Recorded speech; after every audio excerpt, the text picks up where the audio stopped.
Hello, hello, bonjour à toutes, bonjour à tous et bienvenue dans ce podcast Cœur à cœur avec Dieu. Chaque jour, laisse Dieu te parler au travers de sa parole. Dans ce podcast, nous partagerons des exhortations brèves, puissantes et guidées par l'amour pour t'aider à méditer les Écritures profondément, verset après verset, pour t'aider à guérir, à être éclairé, affermi, mais surtout, faire la rencontre de Dieu telle que tu ne l'as jamais connu, afin de vivre une relation intime et vivante avec lui.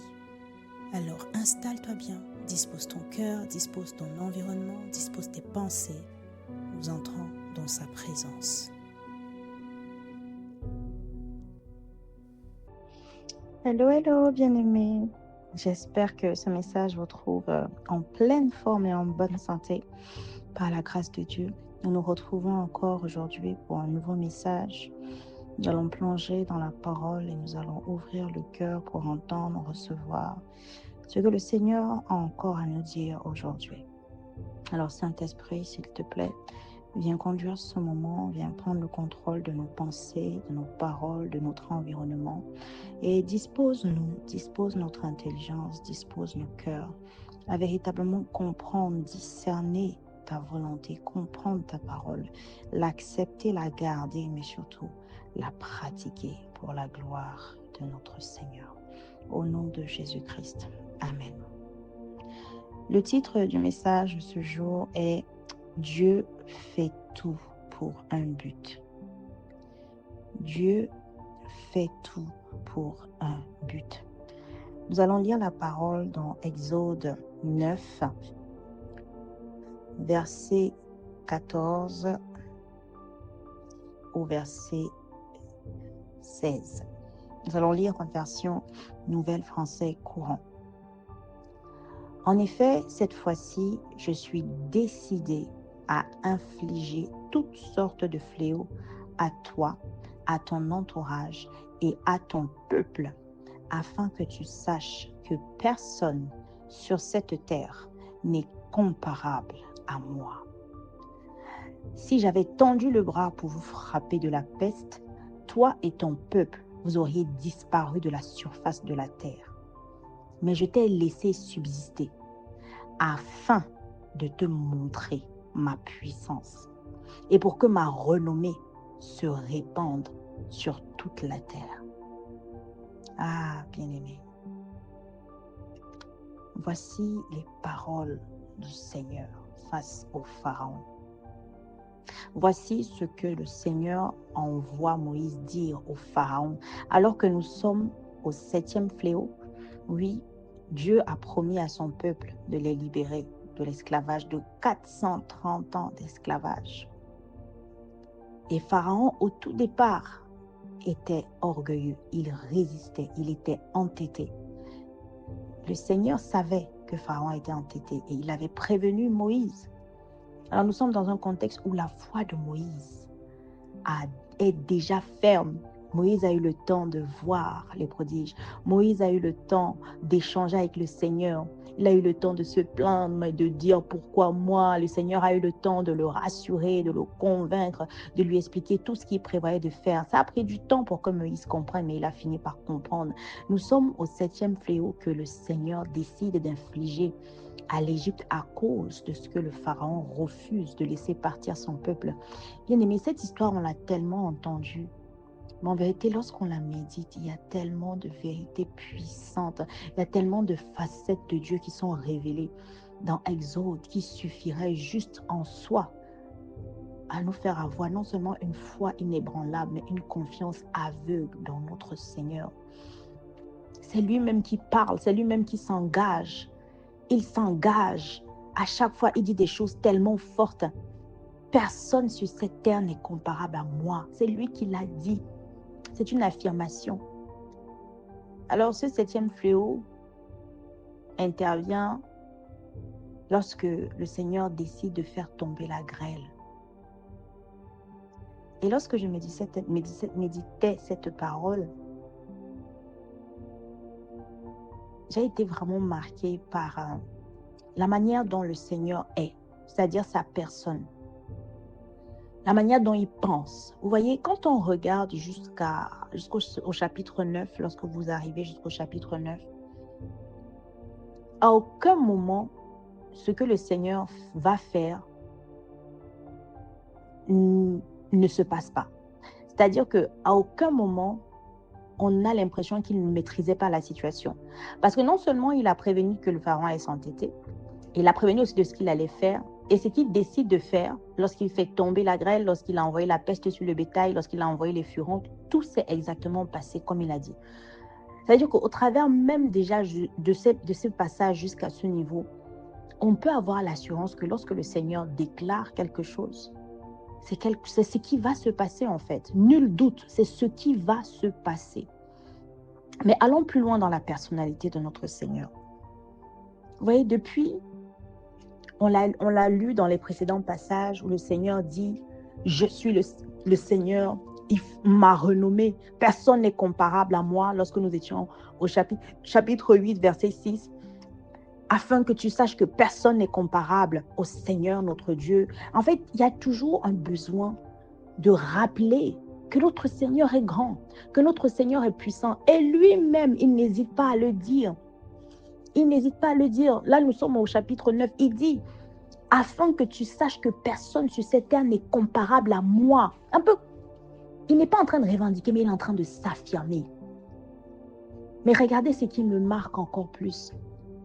Il lui dit, si j'avais tendu le bras, je t'aurais frappé. Et toi, vous tous, vous seriez morts. Mais il écrit au verset 16, je t'ai laissé subsister. Imaginez un peu une conversation face à face. On a Dieu là et on a le pharaon en face.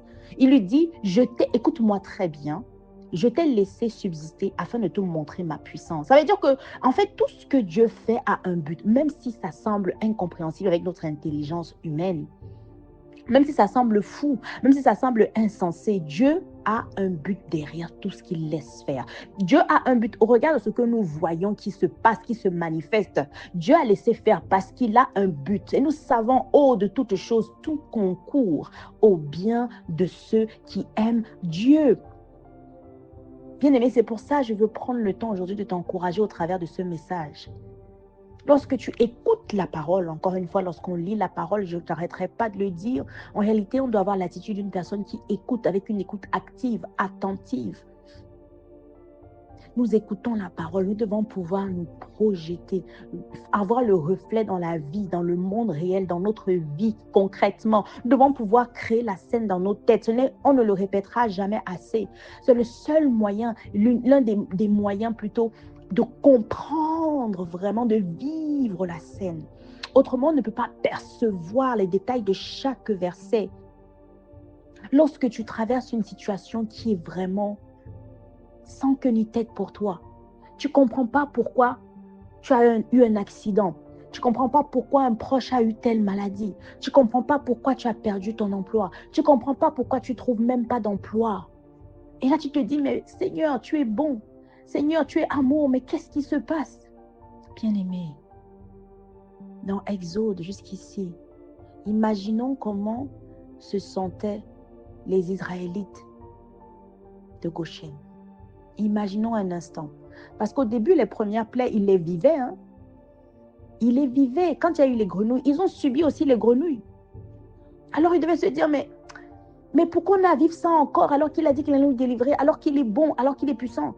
Bien-aimé, la foi consiste à se rappeler en tout temps que notre Dieu est bon, que notre Dieu est au contrôle de tout, que notre Dieu, il sait ce qu'il fait, que notre Dieu, c'est un Dieu qui fait toutes choses pour un but. Bien-aimé, et nous devons comprendre quand nous lisons la suite du verset 16 au chapitre 9. Il dit, mais je t'ai laissé subsister afin de te montrer ma puissance. Donc, dans ce déroulement, il veut montrer sa puissance. Nous devons retenir que Dieu veut qu'on voit sa puissance. C'est comme ça qu'il est. Ensuite, et pour que ma renommée se répande sur toute la terre. Vous voyez, il a un objectif derrière ce qu'il fait. Pour que ma renommée se répande sur toute la terre.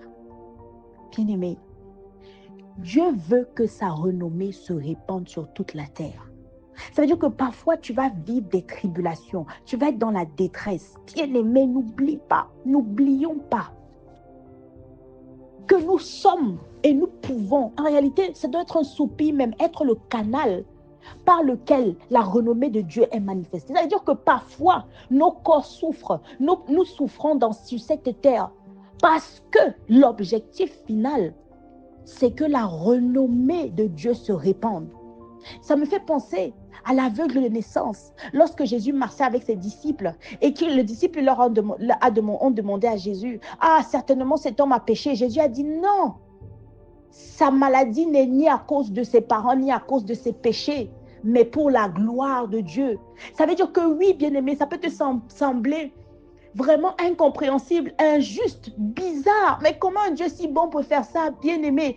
Tout concourt au bien de ceux qui aiment Dieu. La finalité n'est pas cette terre. La finalité, c'est l'espérance. Dieu a un but. Dieu a un objectif. Et en tant qu'enfant de Dieu, c'est à nous de le comprendre. C'est à nous de rentrer dans cette identité complète. Pas seulement à cause de l'autorité qu'il nous a donnée, mais aussi à cause des instruments que nous sommes censés être pour que lui, il soit connu sur cette terre. Et ça va certainement passer par le fait qu'on accepte de passer par des situations difficiles et ensuite que sa gloire se manifeste au travers de nous. Bien-aimés, ça doit changer notre manière de vivre les détresses. Ça doit changer nos pensées. Lorsque nous sommes en train de souffrir, lorsque nous sommes en train de voir des personnes qui souffrent dans la rue, nous entendons les guerres à gauche, les guerres à droite, ou même des personnes qui sont dans la misère. Bien-aimés, nous devons venir au pied du Seigneur, lui demander, Père, comment cette situation peut te glorifier? Montre-moi. Utilise-moi afin que cette situation se glorifie. Parce que Dieu fait tout pour un but. Il dit, afin de te montrer ma puissance et pour que ma renommée se répande sur toute la terre. Il dit, c'est seulement pour cette raison qu'il ne les a pas tués. Oui, ça veut dire quoi? Une des facettes que nous voyons ici, bien-aimés, Dieu c'est un roi, c'est un seigneur. Dans sa pensée, il ne faudrait pas qu'on soit surpris que les choses arrivent, qu'on ne comprenne pas, mais qu'en réalité, ce soit juste pour que Dieu se glorifie. C'est dans sa personnalité. Et nous ne sommes pas là pour discuter avec Dieu. Qui sommes-nous? Nous sommes là pour demander la grâce de comprendre et la force de tenir jusqu'au bout. Nous sommes là pour demander la grâce que son plan se déroule. Mais surtout, nous devons nous rappeler que tout concourt au bien de ceux qui aiment Dieu. On a tendance à l'oublier lorsqu'on souffre énormément, bien-aimé. On se dit, mais comment tu peux laisser autant de personnes mourir? Beaucoup de gens pensent cela. Bien-aimé, Dieu fait tout pour un but. Il est souverain. Il n'a pas à nous expliquer tout ce qu'il fait. Mais en tant qu'enfant, nous pouvons venir lui demander, oh Père, ça c'est pourquoi. Est-ce que, par ton infini, bonté, peux-tu m'expliquer? Et puis, avoir la conscience qu'il n'est pas obligé de nous expliquer. C'est ça aussi craindre Dieu. C'est ça aussi reconnaître toutes ses facettes de façon entière. Parfois, on prend que trop la facette de l'enfant qui vient demander. Parfois, on prend que trop certaines facettes de Dieu, le Père ou Dieu le guerrier, Sabaoth, ou Dieu encore le Sauveur, le Seigneur, le Maître. Mais en fait, on ne prend pas assez compte que ça implique des réalités. Notre identité est censée être complète. Et lorsqu'on parcourt Exode, on se rend compte que Dieu a une manière de faire que nous devons demander la grâce d'accepter pour mieux vivre les tribulations sur cette terre. Parfois, tu traverses certaines choses parce que Dieu veut que sa gloire se manifeste. Parfois, tu traverses certaines choses, mais au fond, cette chose concourra à ton bien. Alors, demandons la grâce de rester focalisés sur la bonté et l'amour du Seigneur, plutôt que les plaintes ou même les demandes d'explication qui en réalité ne sont pas nécessaires, lorsqu'on a compris que tout concourt au bien de ceux qui aiment Dieu. Père éternel, donne-nous la grâce, s'il te plaît, de te connaître davantage, mais surtout de t'accepter tel que tu es.